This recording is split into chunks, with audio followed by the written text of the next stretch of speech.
Je vais vous montrer la différence qu'il y a entre la dernière version de 3ds Max 2021 et les versions antérieures. Donc ici sur la gauche, on a 3ds Max 2018, c'est valable pour le 2019 et 2020.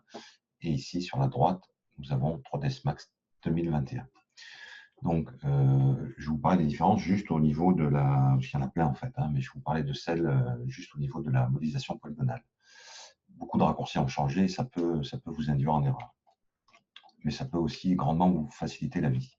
Donc ici, sur la version 2018 à gauche, donc j'ai une boîte qui a été créée, je fais un clic droit convertir en polygone éditable, jusque-là rien ne change, et je peux arriver au niveau de sélection, ce qu'on appelle sous-objet, que ce soit sommet, arête, bordure, polygone et élément.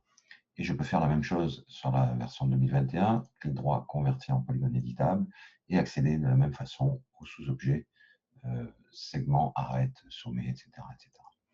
Donc ici, sur la 2018, donc les versions antérieures, donc je quitte l'édition polygonale. Si je veux dupliquer un objet, je sélectionne l'objet, je prends l'outil de transformation déplacée, j'appuie sur Shift majuscule au clavier, et je prends un axe de déplacement, et je fais automatiquement une copie de cet objet que je peux incrémenter, etc., autant de fois que nécessaire. Dans la version 2021, pareil, je quitte l'édition polygonale, je dézoome et je prends l'outil déplacement, j'appuie sur Shift, je déplace l'objet et je fais pareil, une copie incrémentée autant de fois que je désire. Donc là, pas de changement particulier. Le changement, il intervient dès qu'on passe en mode copie de sous-objet. Alors, je vais vous montrer ici. Donc, dans les versions antérieures, si je sélectionne l'élément et que je fais par exemple l'objet, j'édite la partie son polygone ici, en sélectionnant au niveau polygonal. Si je veux dupliquer ce polygone, j'appuie sur Shift, comme pour la duplication d'un objet complet, et je duplique automatiquement son polygone en tant qu'objet séparé ou en tant qu'élément. Je vais le maintenir en tant qu'élément. A contrario, sur la dernière version de Max, je peux sélectionner idem le mode polygonal, donc le polygone ici en rouge. Si j'appuie sur Shift, je ne vais pas copier le polygone, mais je vais extruder la face en fait. À chaque fois que je vais appuyer sur Shift, je vais extruder la face de mon polygone. Si je veux copier, je suis obligé d'appuyer sur CTRL et Maj en même temps. Et là, je fais une copie avec les mêmes options vers objet vert. La différence, c'est le contrôle en plus. Alors, pourquoi ils ont fait ceci? Bien, tout simplement, si je reviens dans ma version ici, 2018, eh bien, j'ai aucun moyen d'extruder ma face de polygone ici. Aucun moyen. Si je veux extruder cette face, je prends soit l'outil direct extruder, et là je peux extruder autant de fois que je le souhaite, soit le menu extruder, où je peux rentrer les valeurs, idem avec le menu biseau, où je peux, en plus de l'extrusion, du mode extrusion, je peux faire un biseau. L'avantage dans la version 2021, c'est que je peux tout faire ça à partir du clavier. C'est-à-dire que ici, si je veux faire l'extrusion, j'appuie tout simplement sur Shift.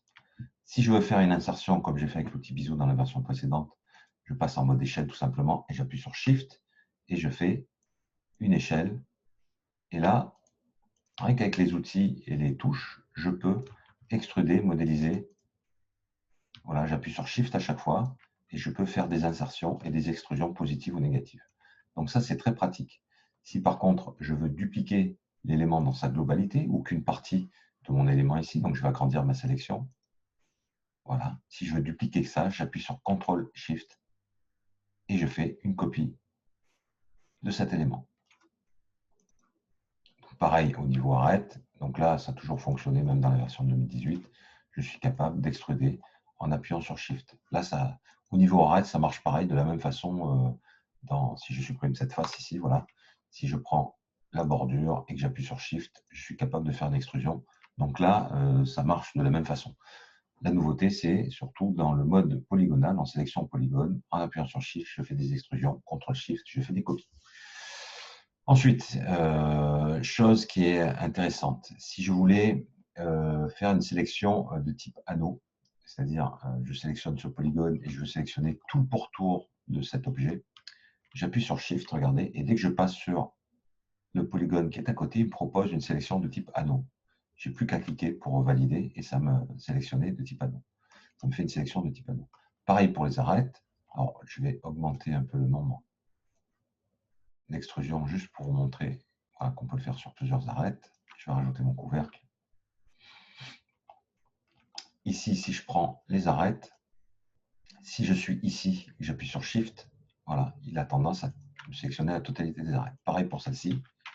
Si j'appuie, si je passe au-dessus sans rien, il ne se passe rien. Si j'appuie sur CTRL, je fais une sélection multiple.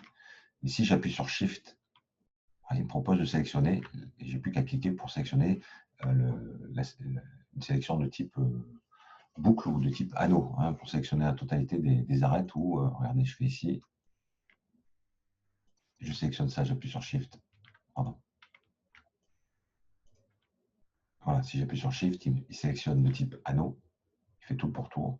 Si je fais là et que j'appuie sur Shift, il sélectionne de façon boucle, il boucle ma sélection dans ce sens-là.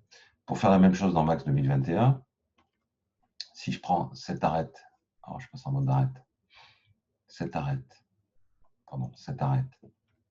Shift, là, il ne se passe rien. Mais si je fais CTRL et double-clic, donc ça, CTRL et je double-clique, il va me sélectionner de type anneau, de type boucle, pardon. Si je fais ici CTRL, double-clic, il sélectionne de façon anneau. Donc voilà, c'est juste, c'est plus le Shift, c'est le CTRL qui fait la différence. Et ça, c'est très important parce qu'on va gagner beaucoup de temps en modélisation d'objets. Voilà, merci beaucoup.